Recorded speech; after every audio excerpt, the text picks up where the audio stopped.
Good morning, I'm Giovanni Frisoni. I'm a neurologist working in the clinical care of patients with memory disturbances in Alzheimer's disease since 1991.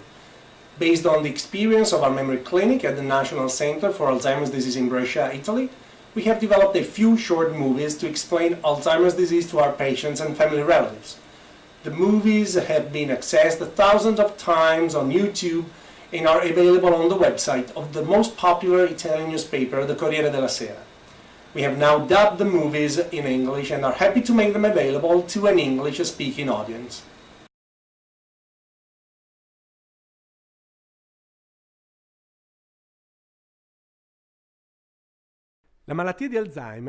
Alzheimer's disease develops because at some point in life a toxic substance called beta-amyloid accumulates within the brain and has a harmful effect on neuronal life. You may make an analogy of the brain as a car that regularly produces substances that are eliminated through a series of physiological mechanisms, and that an Alzheimer's patient is a person who at some point in life can't get rid of beta-amyloid.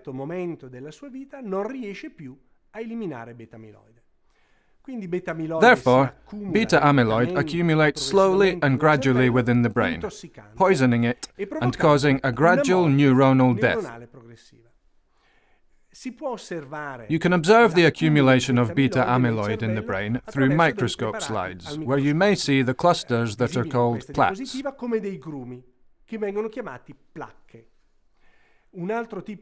Another kind of pathological substance accumulation in brains affected by Alzheimer's is located inside neurons and is called a neurofibrillary tangle. A brain afflicted by the accumulation of plaques and neurofibrillary tangles develops a gradual neuronal loss and then cerebral atrophy. One of the most important advances of the last few years is the understanding of the fact that the accumulation of beta-amyloid and the beginning of the disease does not take place in advanced age, but rather in middle age, in the 40s and 50s, which is many years before the actual occurrence of the first symptoms of the disease.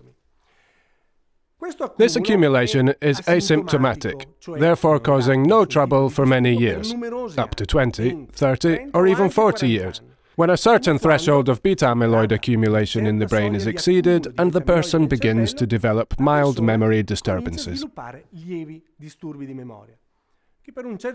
These isolated episodes last for some time, for 2, 3 or 4 years, and don't affect everyday life. But then, along with the gradual accumulation of beta-amyloid, the patient starts to struggle or become unable to perform everyday life tasks, such as going out for coffee with friends or keeping the house tidy, cooking meals, and so on. In some particularly unlucky people, beta-amyloid starts to accumulate very early in life, even during the 20s or 30s, and the process is very fast.